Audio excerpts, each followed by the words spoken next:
In this tutorial, we're going to have a look at how we can interface with the user without using a GUI. So we're going to be focusing in on using input boxes and alert boxes, and also start looking at the debug window. So let's get underway. So first of all, I'm going to start a new project, and it's going to be a Visual Basic Windows form, and I'm going to put in here no_UI, so no user interface, and click on OK. Now in the past we've actually created a project using a button to action our code. So from our toolbox we would actually drag a button out and then script everything under the button. But what I want to do is do some rapid development, so I don't want to actually assign to a button. So I'm just going to double click the form. And what this is going to do is actually open my form, but this time it's going to do it mybase.load. So when the form loads, it's going to automatically start running this code in here. So the first thing I'm going to do is I'm just going to dim and put smessage as a string, and then I'm going to ask the user to write a message. So I'm just going to use smessage and store that. It's equal to, and rather than entering into a text box or something like that, I'm going to use an input box. This input box will actually put a pop-up window on the screen and actually ask us to enter some information. You can see the parameters under here, but I'm going to start by just going enter your message. So I want to run this now, and you'll notice after it instantly loads, I'm going to get a prompt box. So here it is here. So this is the no UI project, enter your message. This is my message. And click on OK, and then we see the GUI interface. So this way I don't have to go to the GUI interface and press enter. I can also alert this back to the user. So rather than writing back to a text box, I can actually go MsgBox, which is message box, and then output the contents of the variable, and this will then alert back through a message box. So I can enter what is your name,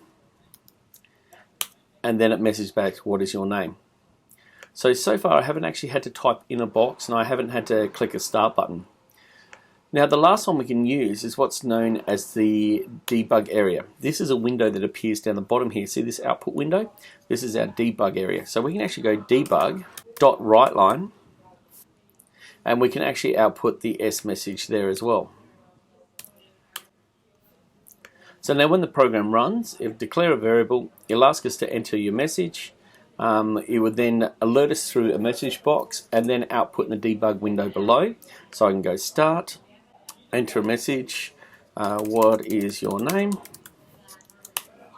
There's our message box, and also in our debug area down here, what is your name? So if you wanted to, you may have to select the output button here.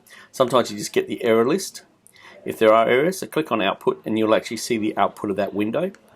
If you want to do some basic maths, so I could actually go, I could stop the program and then go dim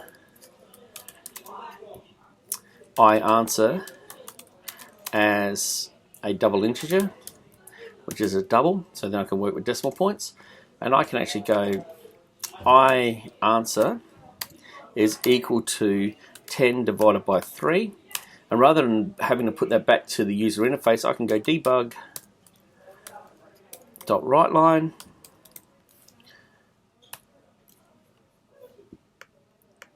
I answer,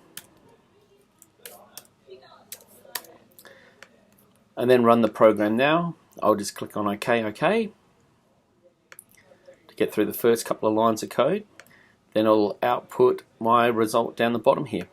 So it's an easy way to actually develop your program, and then later on create the buttons, create the user interface, collect the information from the user interface, and then output back to the user interface. So by using input boxes, message boxes, and Debug.WriteLine, you'll be able to rapidly prototype your work easily and quickly. So I hope you found this tutorial useful. Give it a like, subscribe to my channel, and also have a look around my YouTube channel for other useful VB, Visual Basic tutorials. And I wish you all the best in your future programming.